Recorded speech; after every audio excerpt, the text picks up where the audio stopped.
I remember I had a group of friends at school and they wanted to organize a hunting trip. When I said to Dad, we're going hunting, a whole lot of friends of mine, he was like, not a chance. What are you talking about? Anyway, so we eventually went on this trip. You could see he didn't want to be there, but he was there because I wanted to be there. So one of the dads picked up a rifle, and we've got this little buck in South Africa called a duiker, which is a tiny little thing. Anyway, he took a shot at it and blasted its front leg off.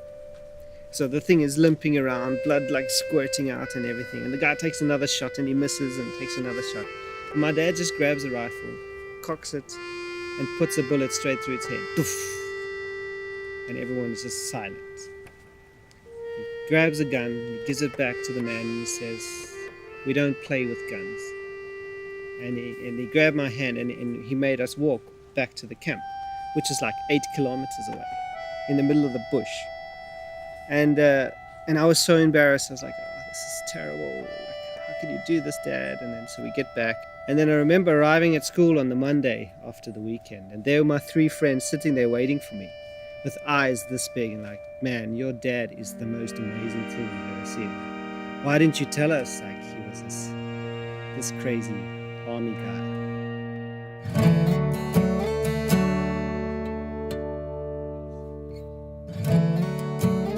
I saw this t-shirt which I think is fantastic. First child, I make the rules. Second child, I'm the reason the rules are made. And the third child is the rules don't apply to me.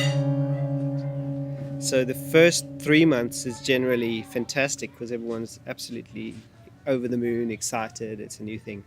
I think the second 3 months is when it's like, shit, I'm going to be a dad. Going through that process of accepting the fact that you're going to have a child and deciding that you want to be a part of this child's life, I think is very important. A lot of time being present is a selfish emotion because I want to be a part of this. But at the same time, I realized that Vanessa needed a lot of help with the baby. We weren't living close to family, so everything was on her. So, which was hectic. And then, you know what it's like, baby at night time screaming its head off. You're tired because you know you got an 8-hour, 12-hour shift tomorrow. You got to work hard, physical labor as well. So, but at the same time, it's like, okay, I've got to get up. I've got to help out. Even if, you know, at first you feel quite lost.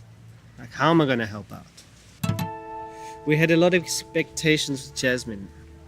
I think we were quite hard on the way that everything by the book, which foods when, trying to get things right. And I think sometimes I just wish that we hadn't have been so strict, because I think sometimes it caused a little bit of anxiety.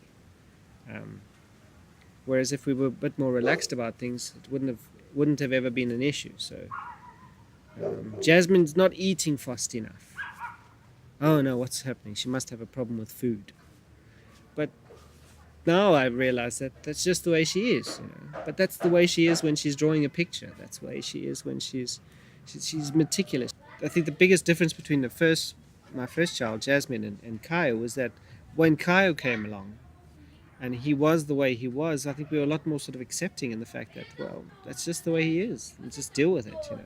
One thing that's quite amazing about the second child is that they learn so much from the first child.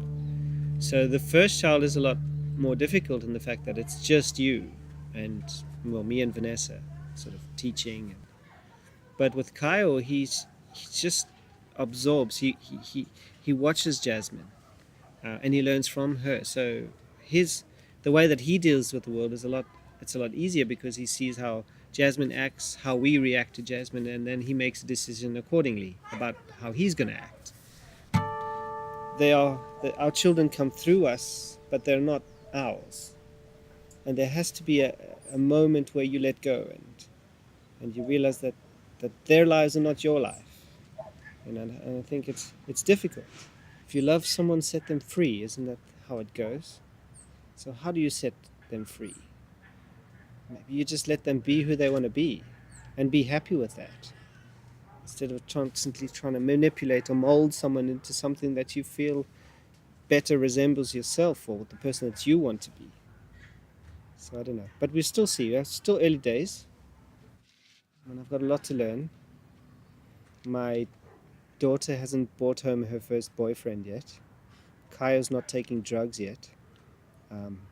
Luca hasn't crashed my car, so let's talk in a couple of years.